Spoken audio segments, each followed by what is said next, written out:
We are here in the pre-processing area where the waste actually is lifted from the ground floor to the first floor. As you can see, there's no pre-processing installed because we are handling here medical waste. Here at the inlet, and see the feeding process, which is actually a very typical batch feeding process. You can here inside the open reactor there's a shredding pedal which first shreds the material which comes in.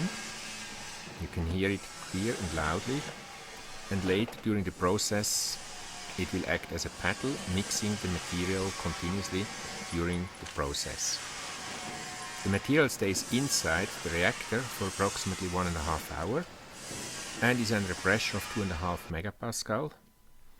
In addition, there is added steam with a temperature of 220 and more degrees centigrade.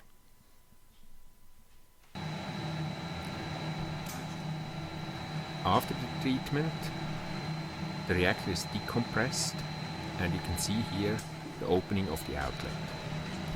The mixing pedal inside the reactor serves here as a discharge pedal, and what you can actually see now as an outcome is the wet decomposed material, which has quite a uniform appearance.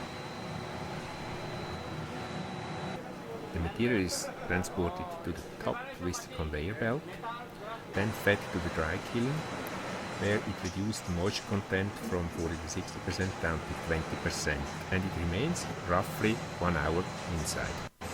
After the dry kiln, first the metal parts are extracted. Remember, we are handling here medical waste and pre-processing is not possible. The remaining material goes to the separator and is there divided in between coarse and fine aggregates. So here we go from one final product to the other. At first, you see here the big bag of coarse material.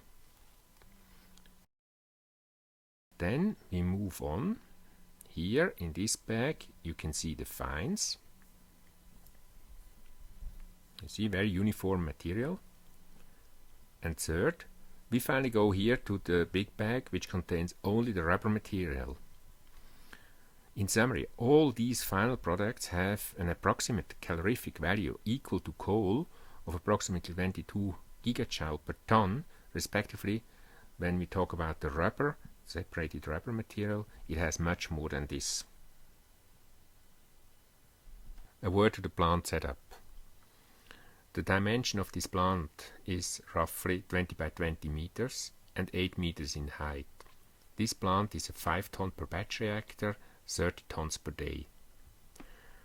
When you look at the outside, an old factory building has been transformed for this hydrothermal plant.